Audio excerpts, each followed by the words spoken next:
Es catedrática asociada de Educación Médica y decana asociada ejecutiva de Asuntos Académicos y Estudiantiles en la Facultad de Medicina de la Universidad de Nova Southeastern University.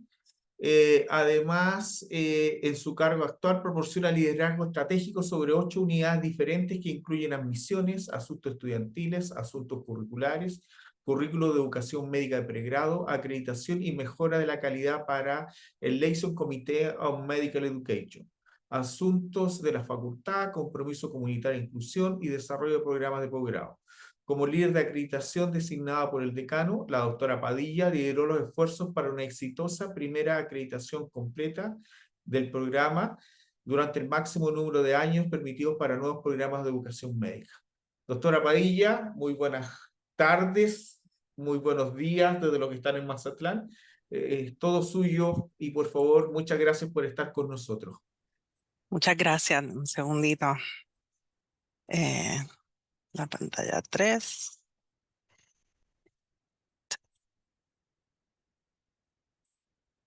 Déjenme saber, por favor, si pueden ver la presentación. Se ve Sí, ok. perfectamente. Perfecto, muchas gracias. Pues muy buenas tardes a todos. Es para mí un verdadero honor haber sido invitada para formar parte del Programa Panamericano de Alta Gerencia y Liderazgo en Educación Médica. Como les dijo el doctor Soto, pues yo soy María Eugenia Padilla, yo soy pediatra de oficio y hoy fui invitada para hablar sobre los desafíos y oportunidades del liderazgo transformacional en el contexto médico educativo, aunque ya hemos tenido 2 conferencias sumamente completas y buenísimas, ¿verdad? Que vinieron antes. Pero para lograr hablar un poco sobre, ¿verdad? El liderazgo, las retos y oportunidades, quiero presentarles el caso más difícil que yo me encontré como administradora cuando primero ocupé mi actual puesto de forma interina. A modo de breve trasfondo, para contextualizar, toda mi carrera profesional ha sido en educación médica. Primero a nivel graduado, donde yo codirigía un programa de residencia en pediatría, y por los pasados 10 años a nivel subgraduado o pregrado. Actualmente, como les dijo el doctor Soto, soy la decana asociada ejecutiva de Asuntos Académicos y Estudiantiles de una escuela que es relativamente nueva, y en mi institución este puesto funge como una posición de vicedecano, teniendo a mi cargo pues todas las unidades que el doctor ya les mencionó. Yo entré en esta posición a modo interino en marzo del 2021, en una época sumamente tumultuosa en mi institución, que es la que voy a utilizar como ejemplo para la discusión. Gracias. Ay, parece que no le puedo dar para adelante. Aquí. Ahora, gracias al doctor Esperón, ya no tengo que mencionarles nada de esto. Él mencionó y habló completamente sobre las características del liderato transformacional. Así que mi intención es, mientras vaya describiendo lo que ocurrió en mi institución y cómo lo manejamos, ir representando, ¿verdad? O ejemplificando cómo prácticamente se llevaron a cabo, ¿verdad? Y se reflejaron todas estas características durante el proceso. Primero, para poderles describir la implementación de estas estrategias, voy a utilizar, como les dije, un caso de alto impacto que ocurrió en mi escuela. Y nuevamente, a modo de contexto, mi escuela se estableció en el 2017 y abrimos nuestras puertas en el 2018 para los primeros estudiantes de medicina. Para ese momento, la escuela había podido contratar solamente una docena de facultativos y el propósito de los facultativos en ese momento era diseñar y ofrecer el currículo preclínico, y contábamos con la ayuda de sobre 30 facultativos que formaban parte de otro colegio independiente, pero dentro de la misma institución que se conocía como el Colegio de Ciencias Médicas. La misión del Colegio de Ciencias Médicas era exclusivamente proveer enseñanza didáctica de ciencias básicas a todas las demás 6 escuelas de las profesiones de la salud dentro de mi institución, entiéndase medicina dental, farmacia, enfermería, medicina osteopática, optometría, ciencias aliadas y ahora nosotros. Sus procesos de promoción en rango como facultad eran bien diferentes y dependían exclusivamente de las horas contacto que daban enseñando clases, el número de estudiantes que impactaban y los comités a los que pertenecían. No tenían responsabilidad sobre otras misiones como la investigación y el servicio, y era pues sumamente diferente a lo que es una escuela de medicina tradicional. A principios del 2020, en enero del 2020, la institución toma la decisión unilateral de hacer que la Escuela de Medicina absorba a la Facultad de la Escuela de Ciencias Médicas y disuelven esa escuela. Cabe aquí mencionar entonces que la escuela de medicina de nosotros estaba organizada muy diferente a las escuelas más establecidas porque nosotros tenemos mucho énfasis en la integración curricular y para ello decidimos establecer una integración de la forma también. Así que solamente tenemos 2 departamentos, uno de educación médica y uno de ciencias clínicas, mientras que la estructura de la escuela de las ciencias médicas estaba organizado más tradicionalmente con un departamento por cada disciplina básica. En el 2021, la persona que ocupaba mi puesto decide tomar una oportunidad de ser decana en otra institución y me piden a mí que entonces ocupe el cargo de modo interino.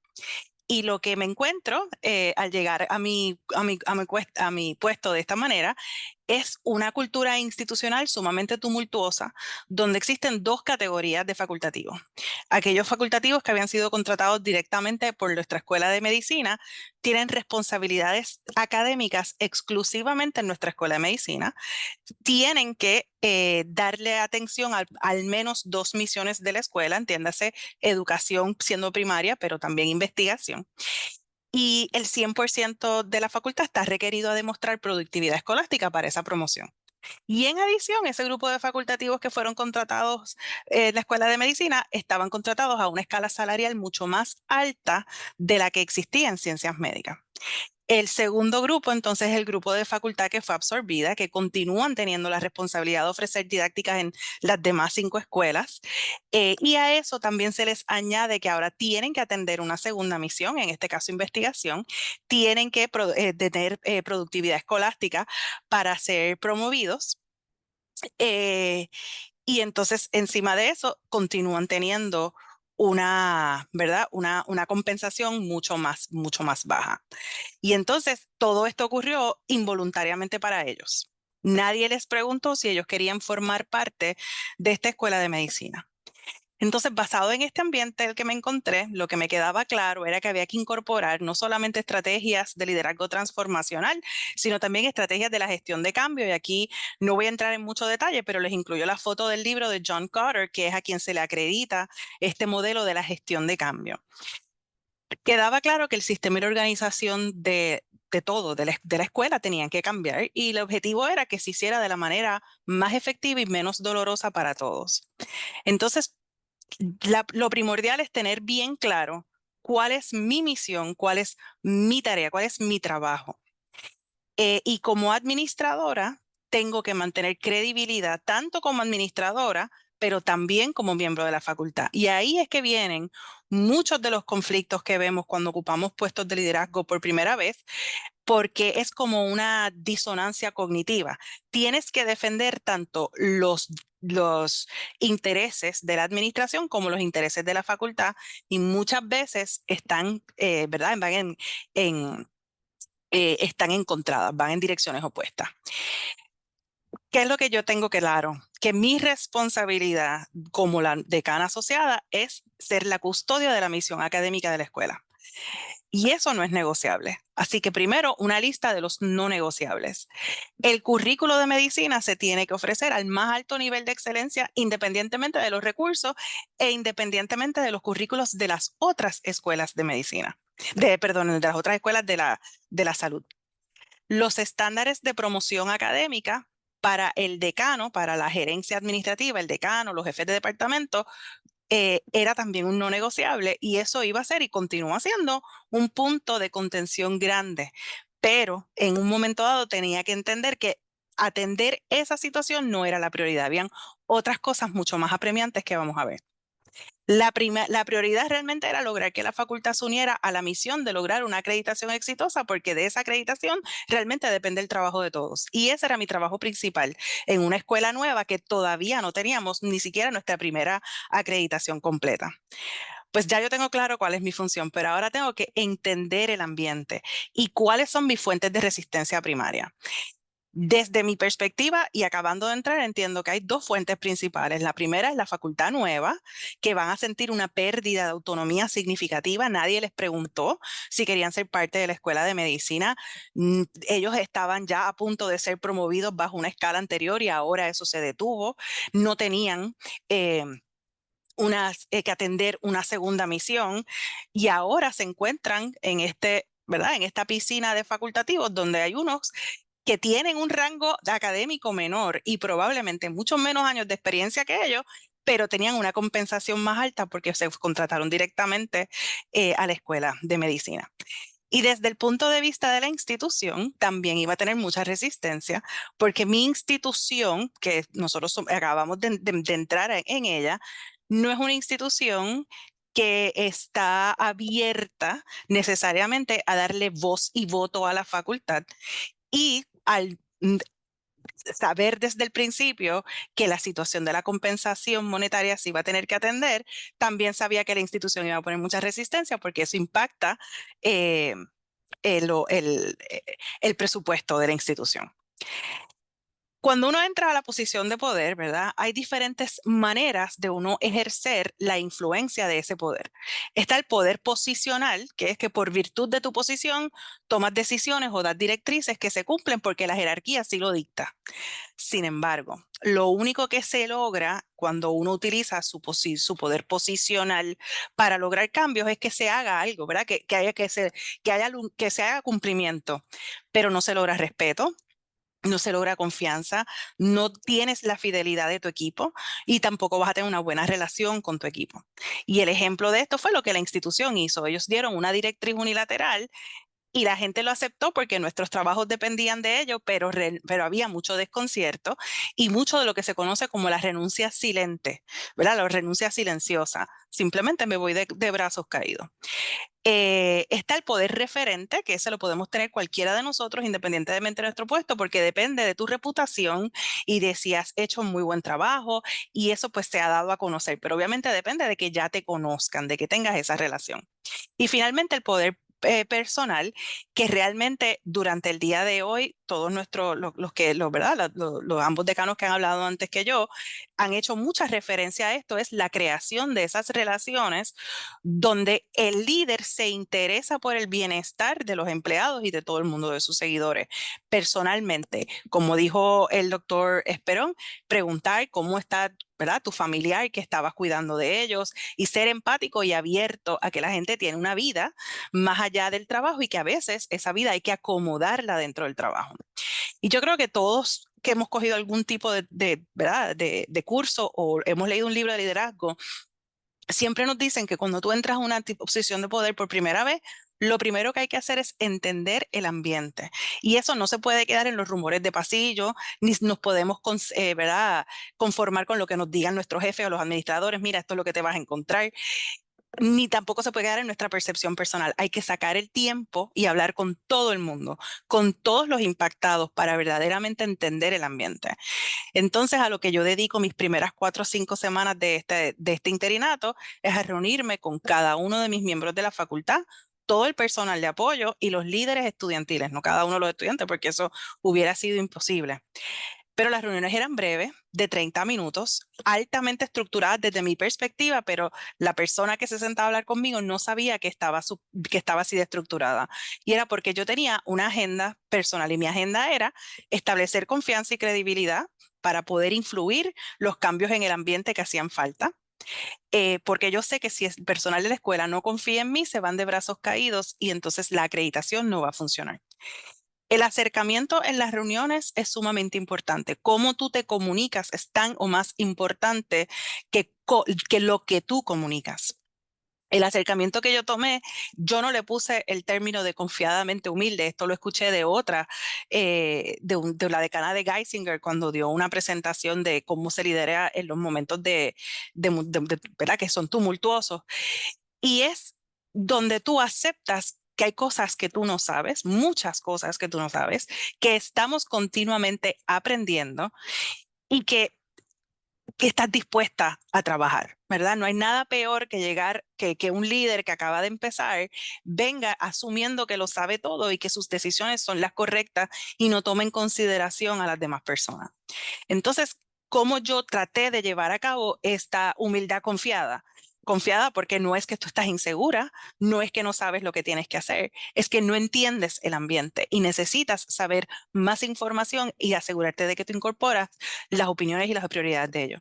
Entonces enmarqué mis preguntas desde la perspectiva de, pues, estamos en una transición, es un momento vulnerable, todos nos sentimos incómodos, hay que ser bien abiertos y bien honestos de cómo, ¿verdad?, diagnosticar el ambiente, diagnosticar los sentimientos. Y la pregunta que es importante para ti, que no se pierda en esta transición, pero las transiciones también son excelentes oportunidades para cambio. ¿Qué es importante para ti que cambie y por qué? ¿Qué haces que te gusta? ¿Qué haces que no te gusta y que a lo mejor podemos delegar? ¿O qué haces que no te gusta y te toca, pero podemos a lo mejor darte otra cosa en compensación que sí te estimule, que sí te interese y pues eso balancea el que tengas que hacer quizás algo que sea menos motivacional o menos interesante para ti? ¿Cuál es tu ambición, verdad, profesional? Bien importante en esta fase es hacer bien claro que esas reuniones son de reconocimiento, con el propósito de obtener información y entender el ambiente, no prometer nada. Las prioridades que se establezcan a nivel de institucional sí van a estar dirigidas e influenciadas por estas conversaciones, pero no significa que las prioridades que me estén presentando se van automáticamente a convertir en las prioridades de la institución. Lo que sí puedes prometer y debes prometer es que le vas a dar seguimiento a lo discutido, porque si ellos te presentan un problema y jamás vuelven a escuchar de eso, pierden confianza porque sienten, ok, esto es simplemente más hablar, ¿verdad? Y menos acciones. De todas esas reuniones, aquí un resumen breve de los problemas principales que se destacaron.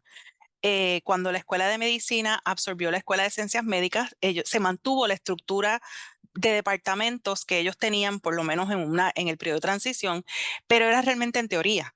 La práctica, los jefes de departamento no estaban siendo incluidos en los reclutamientos de facultad nueva, no tenían voto en los comités de facultad o en comités ejecutivos donde se tomaran decisiones. Tanto los estudiantes como la facultad no sabía qué se hacía con el insumo que ellos daban. Éramos muy buenos pidiendo recomendación y pidiendo opiniones, pero no éramos buenos devolviéndoles la información y diciendo qué se hizo con esa opinión y con esas recomendaciones. Y por supuesto, de más está decir, mucha frustración por la inequidad en la compensación y en la distribución de las tareas académicas. Entonces, una vez diagnosticado el ambiente, ahora hay que restablecer esas prioridades y tomar acción. Y unas acciones iban a ser muy bien acogidas y otras no tanto. La clave del éxito es en establecer un balance entre lo que se gana y lo que se pierde.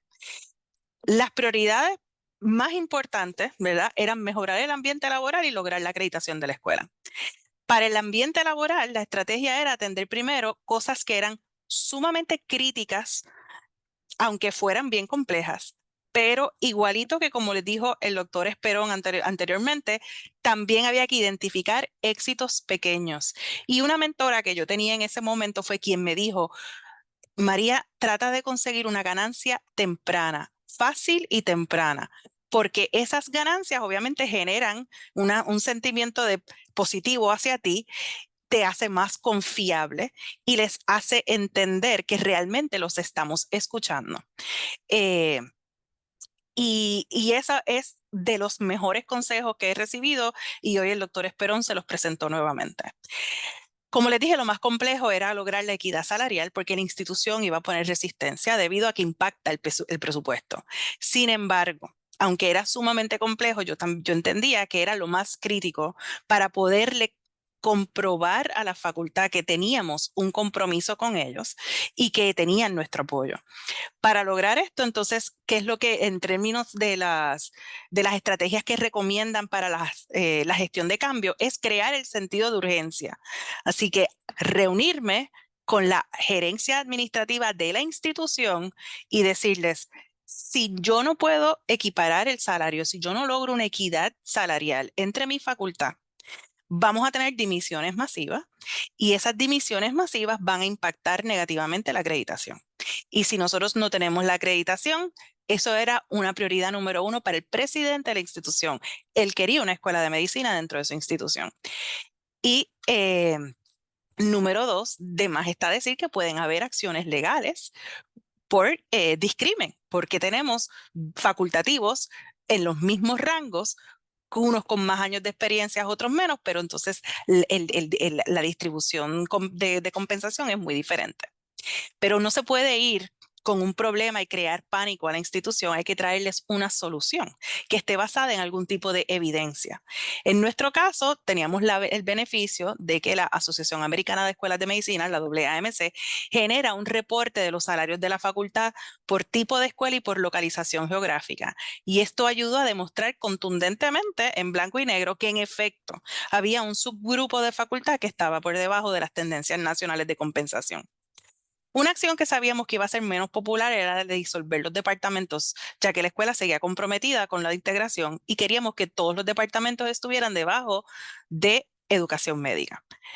Aquí también había una oportunidad y eso es lo otro importante en términos de las oportunidades. De cada reto hay una oportunidad de cambio que puede ser sumamente positivo, aún para los que ponen resistencia inicialmente. Y aquí se creó el balance. Aunque se perdieron los departamentos, los jefes de departamento que iban a perder compensación, porque se les da una compensación extra por ser jefes de departamento. Pero esa compensación la íbamos a compensar, y valga la redundancia, con el proyecto de la equidad salarial.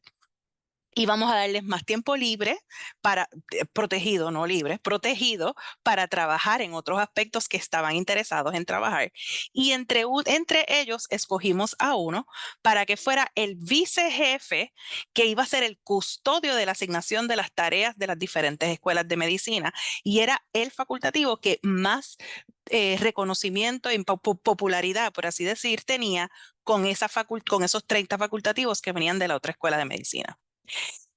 Cosas que eran bien fáciles de atender y tenían solución inmediata era pues darle voz y voto a la facultad y a los estudiantes y mejorar la comunicación.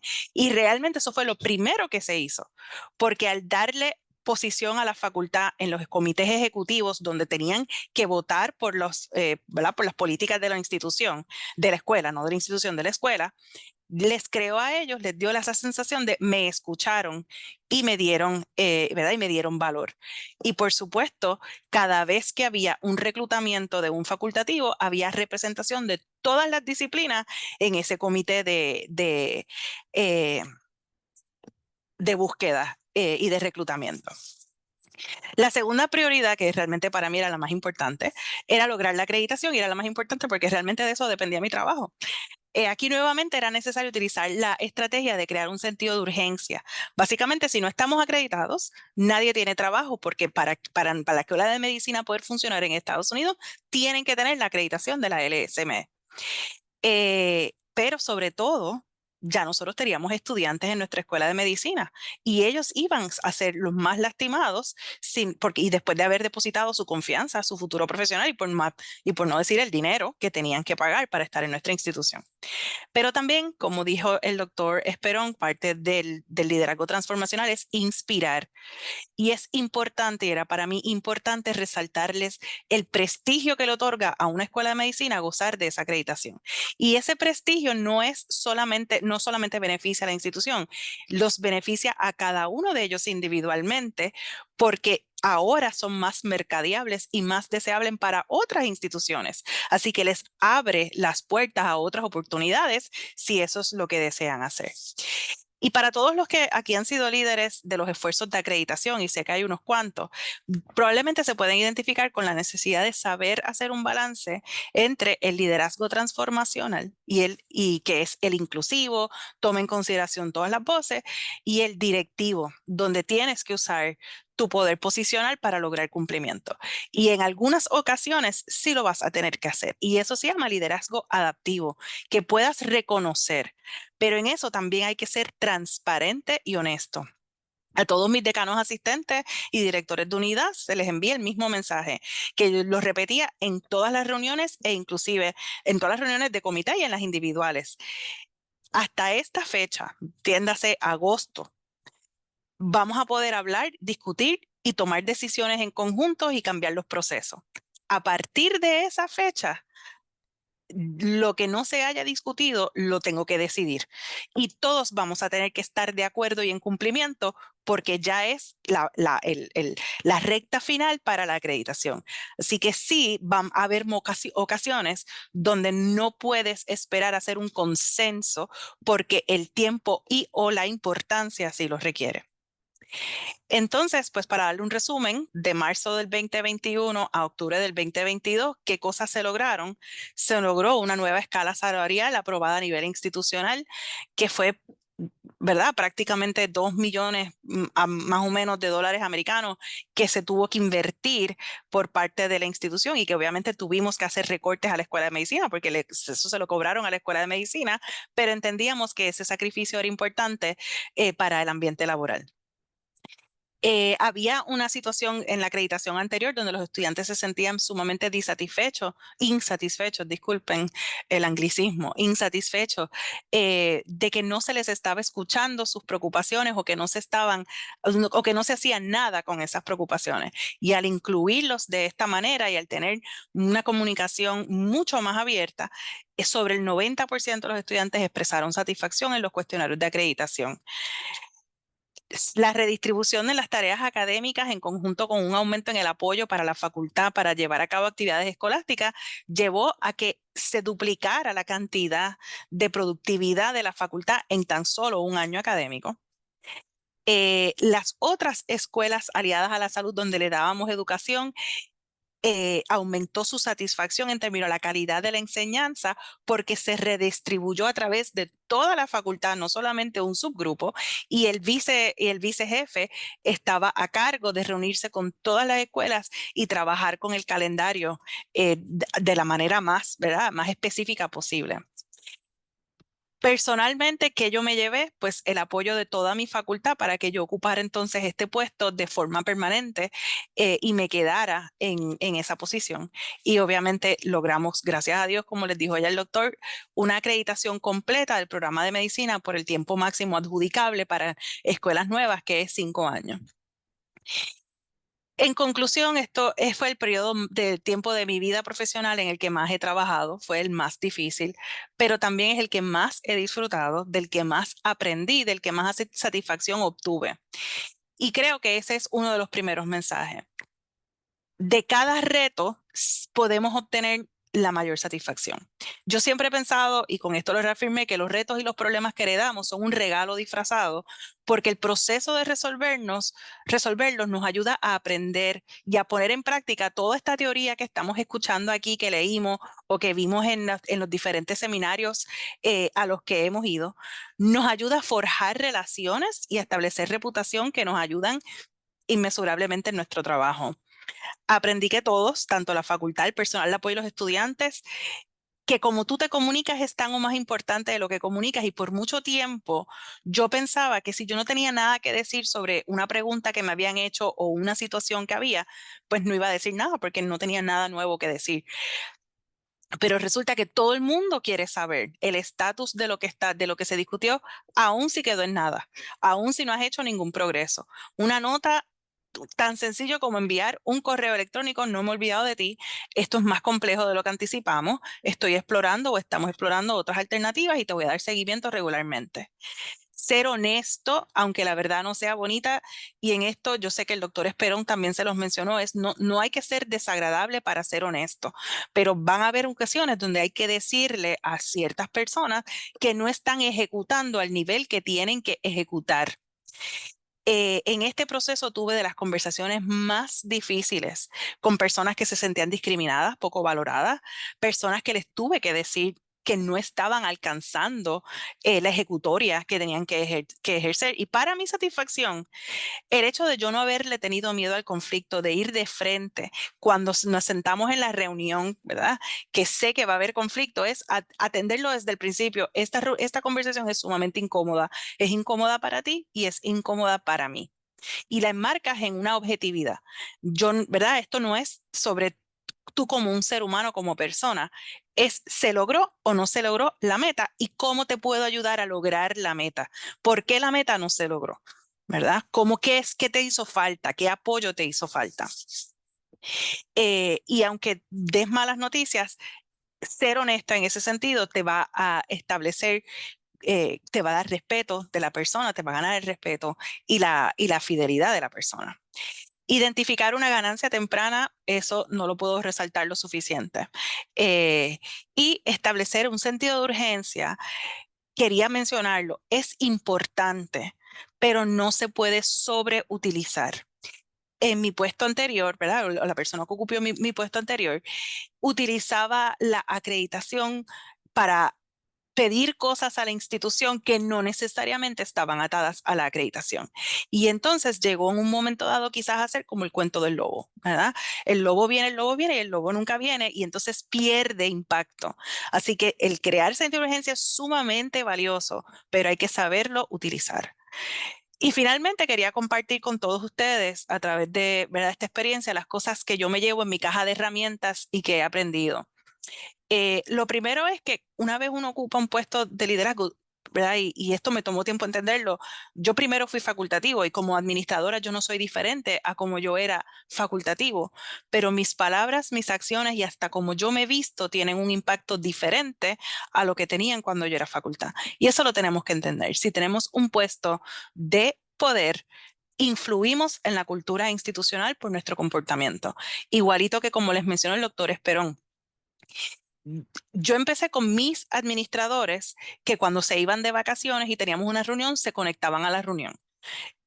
Y yo me reuní con los administradores y les dije, si ustedes vienen a la reunión cuando están de vacaciones, las personas que se reportan a ustedes no tienen confianza de que cuando se vayan de vacaciones se pueden desconectar, porque piensan que si tú estás reunido durante tus vacaciones, ellos tienen que hacer lo mismo. Y las vacaciones no son un privilegio, son un derecho.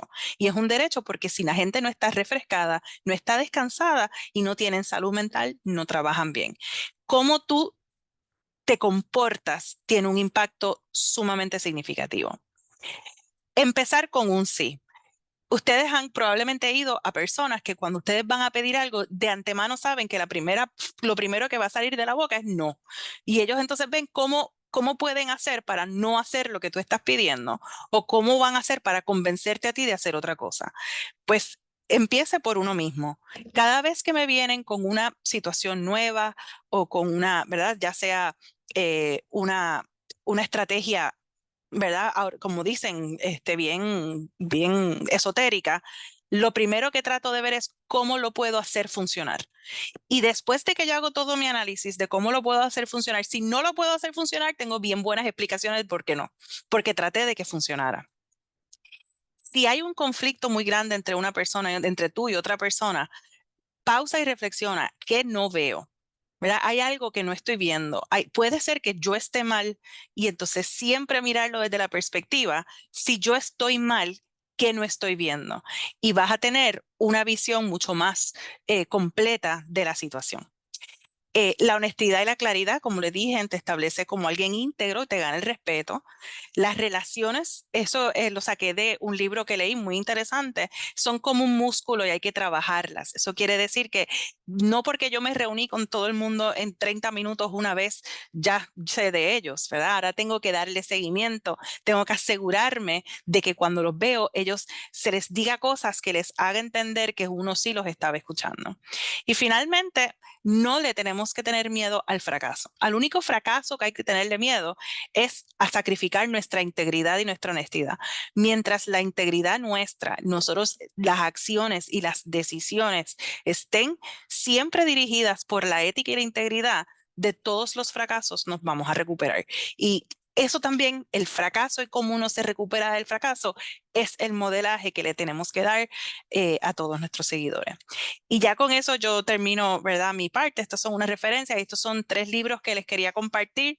Uno, el Think Again, es ese que te dice que tienes que reflexionar siempre y tratar de pensar en qué no estoy viendo. A lo mejor la que está mal soy yo. Y después de que haces el análisis, aunque te reafirmes con más evidencia. Eh, la AAMC tiene un catálogo gigante de libros, algunos son costosos, otros son gratis.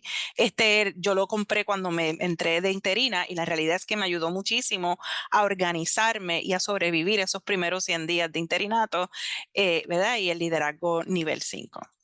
Y ya con eso yo finalizo y no sé cómo darles Gracias, aquí. doctora Padilla, por su excelente presentación y por poder dedicarnos su tiempo a estar con nosotros. Le Gracias. voy a leer los comentarios que hay en el chat. Dice doctora María Padilla, muchas gracias por exponernos su experiencia en liderazgo transformacional, muy útiles. Seguramente ahora usted tiene un equipo bien conformado, así que muchas felicitaciones. Dejaré ahora las preguntas con el doctor Ramón Esperón. Yo tengo una actividad que tengo que hacer, así que las dejo con el doctor Ramón. Ramón, ¿estás por ahí? Aquí estamos, Mauricio, no te preocupes y aquí seguimos con el programa. Listo, lo Gracias. dejo con Ramón. Que esté muy bien. Muchas gracias, doctora. Que esté muy bien. Gracias a usted, doctor. Bueno, pasamos a la ronda de preguntas para la doctora Padilla, que nos ha mostrado esta gran experiencia y capacidad de liderazgo, doctora. A ver, ¿alguna pregunta, algún comentario? A los que están conectados o a los que están en el presente. Si los que están conectados pueden abrir su micrófono y hacer la pregunta directamente, por favor.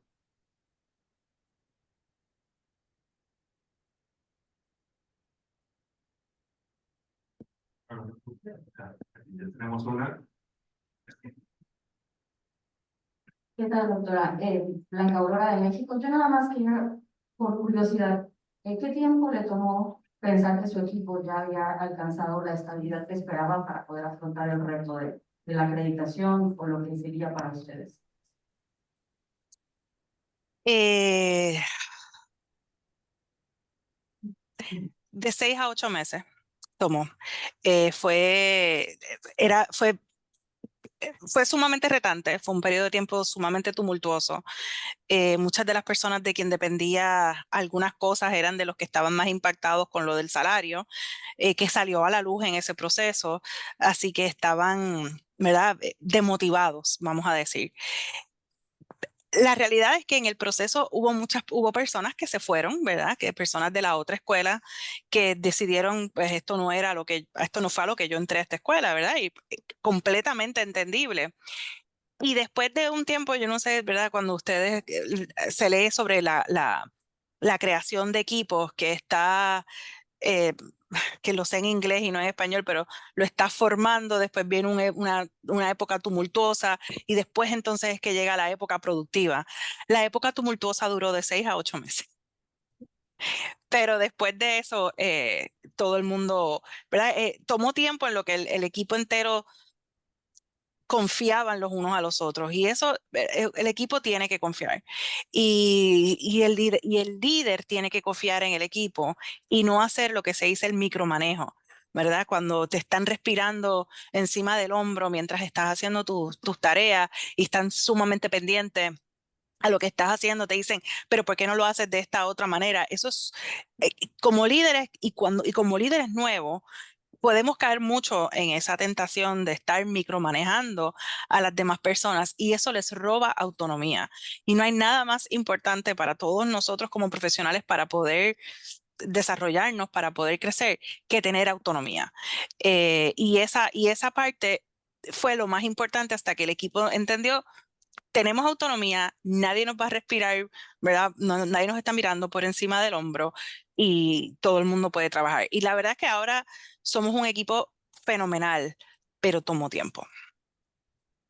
Abrimos la palabra a José Luis. Adelante, José Luis. ¿Qué tal? Saludos, acá desde Saludos. Guayaquil. Realmente el testimonio que usted nos menciona, doctora, muy desafiante, ¿no? Un problema de altos quilates, realmente un problema de altos quilates. Quiero resaltar una cosa y hacer una pregunta. Entre todo lo importante que nos ha dicho, definitivamente el tema de atender lo importante y fácil y comunicarlo creo que es valiosísimo, ¿no? Esa ganancia fácil y temprana, que a veces nosotros nos llamamos esas aproximaciones sucesivas a la meta, eso produce una retroalimentación muy valiosa, ¿no? Y hace sentir a las personas que se está avanzando. Estoy tomando doble apunte sobre ese tema para no olvidarlo y ponerlo siempre en práctica. Mi pregunta es la siguiente. Definitivamente este tipo de cambios genera la posibilidad de renuncias masivas. Definitivamente eso es cierto. Pero ya desde el punto de vista no de la amenaza, sino de la ejecución, ¿tuvo usted en su poder renuncias ya firmadas? ¿Y cómo logró a esa renuncia firmada devolverla, si es que hubo el caso? En ese momento, no. Y, ¿verdad? Dentro de nuestra institución, a quien la facultad le renuncia es al jefe del departamento y al decano, ¿verdad? Yo en ese sentido, yo estoy más como en algo en un paralelo. Así que yo estoy ayudando a el decano y al jefe del departamento a establecer una dinámica y una relación diferente con esta facultad. Hubo facultativos que se fueron. Y le soy bien sincera, basado en las evaluaciones de facultad hasta ese momento, tanto de estudiantes como la ejecutoria, no fueron facultad que intentamos retener. Y en ese proceso pudimos reclutar facultad, ¿verdad? Y hay un dicho que dice, se recluta para el ambiente y se entrena para la competencia. Así que pudimos reclutar facultativos que entendían cuál es lo que es una escuela de medicina y cuáles son las exigencias de una escuela de medicina. Ok, muchas gracias. Ese tema de la renuncia es un tema muy, muy bueno. Creo que es la primera pregunta que hacen al respecto y creo que es de los mayores retos que enfrentamos a veces. ¿Cuándo aceptarla? ¿Cuándo tratar de convencer que se queden? ¿Y cuándo incluso facilitarla y pedirla? Que todo tiene razones diferentes y necesarias en todos los casos. Y a veces este tipo de situaciones ayuda, en el buen sentido de la palabra, a depurar, ¿no? Y Sí, efectivamente, si, como usted bien menciona, si sus calificaciones son bajas y nos da la oportunidad de aceptar su renuncia, lo felicitamos, le agradecemos por todo el tiempo que nos ha acompañado, le podemos hacer hasta un homenaje, pero se lo aceptamos, está clarísimo. Muy bien. exactamente. Gracias, doctora. Tengo otra pregunta aquí. Buenos días, habla Priscila Sepúlveda de la Universidad INTEC Santo Domingo. Salud. Doctora Padilla, muchas gracias por compartir esta experiencia. De hecho, nosotros acabamos de finalizar ese proceso de reacreditación internacional de nuestra carrera, así que me identifico con mucho de lo que usted nos ha compartido. Dentro de su caja de herramientas, que me ha encantado, ha anotado todo para tomarlo como referencia. Usted mencionaba la reflexión de hay algo que no veo, o sea, preguntarnos si hay algo que no estamos viendo.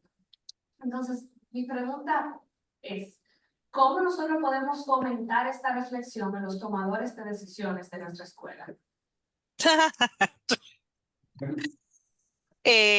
Excelente pregunta, ¿verdad? Porque eso es lo que se dice entonces, liderar hacia arriba, ¿verdad? Estás diciendo que son las personas que quizás están en una posición más alta en el nivel, en la jerarquía, y quieres que ellos, ¿verdad?, vean eso mismo que uno está viendo, que es una destreza un poco más sofisticada. Pensando en una situación quizás que yo he podido tener ¿verdad?, con mi decano que sea similar. Yo creo mucho en que el cambio empieza por uno, ¿verdad?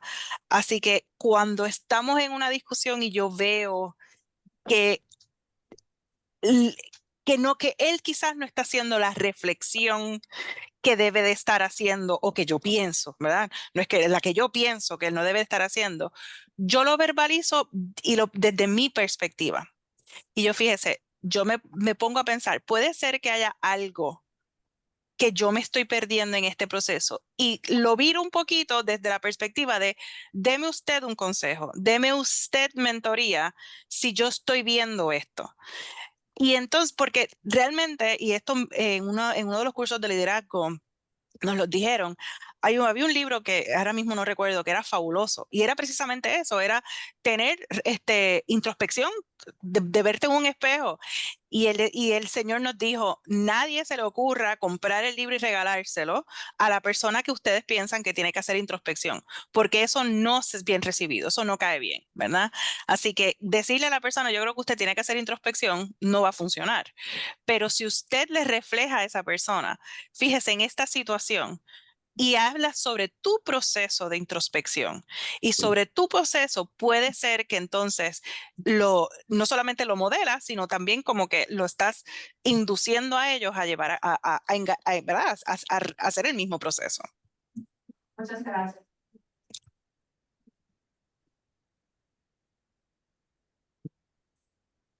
Entonces, hay un dicho que me enseñó un español, así que yo supongo que en España es popular. Aquí en México yo nunca lo he oído, y que es algo así que al enemigo puente de plata. Y es como cuando tenemos profesores que están pues frecuentemente violentando, bueno, profesores o no profesores o administrativos que están violentando a personas dentro de la comunidad, ya sea alumnos, colegas. ¿Tú, en tu experiencia, siempre ha sido solamente que se vayan y bye, o si revisas el asunto y llegas a otras instancias que puedan implicarles alguna responsabilidad civil, penal o de otra naturaleza? Bueno, si ya llegamos a algo penal, ¿verdad? Pues ya eso es otro nivel, pero sí, obviamente tenemos muchísimos facultativos digo tampoco tantos, pero hemos tenido muchos facultativos que ¿verdad? Que tenemos una queja del estudiante o una queja inclusive de otra facultad, que se sienten agredidos, obviamente no físicamente, pero quizás hubo una microagresión, quizás, ¿verdad? Y, mientras más diversidad haya en una institución, más instancias de ese tipo de, ¿verdad? Vamos a decir, malos entendidos pueden haber, donde quizás sea por cuestión de género o quizás sea por cuestión de raza o cuestión cultural. Uno nunca sabe, ¿verdad?, desde qué lente la persona está viendo. El acercamiento que nosotros hemos tenido, ¿verdad?, es reunirnos con el facultativo, y esto lo aplicamos para todos, estudiantes, lo que sea, ¿verdad? Y se le presenta, ok, esta es la queja que hemos recibido, y se la estamos presentando para que usted vea cómo X o Y, ¿verdad? Población está percibiendo ese comentario o ese comportamiento. Bien importante que no empieza esa conversación diciendo estás siendo discriminatorio, estás siendo insultante. No, esta persona lo percibe de esta manera, ¿verdad? Y lo dejas ahí, dejas que la persona, yo diría que casi en el 100% de los casos, la persona empieza, ¿verdad? Se da cuenta y ellos mismos dicen, no, wow, eso no es lo que yo quería hacer, y cambian el comportamiento. Hay personas que cambian el comportamiento genuinamente y hay personas que aprenden a cambiar el comportamiento como... ¿verdad? Yo creo que todos hemos leído sobre los sociópatas, que es que aprenden a cómo se tienen que comportar para aparentar ser, ¿verdad? Tener un pensamiento normal, pues es lo mismo. Hay personas que puede ser, pero al fin y a la postre lo que yo quiero es que cambien el comportamiento, porque yo quiero que mis estudiantes estén bien y yo quiero que mi otra facultad esté bien y yo quiero que el ambiente sea un ambiente positivo. Llegar al extremo o tener que llegar al extremo de despedir a la persona ha ocurrido, pero siempre, siempre, siempre hay un proceso remediativo y hay evidencia de que el proceso remediativo se falló. No sé si a eso era lo que iba su pregunta. Sí, precisamente, muchas gracias. ¿Alguna otra pregunta más? Estamos ya en tiempo. ¿Habría tiempo para alguna pregunta más? Última. Nada, pues muchísimas gracias, doctora. La verdad es que ha sido muy enriquecedora la plática, me encantó. Y bueno, ojalá tengamos oportunidad de conocernos más adelante. Y me gustó mucho. Y en persona. Sí, claro. Bueno, pues. Gracias a todos. De verdad, ha sido muy importante tu participación en el programa. Gracias.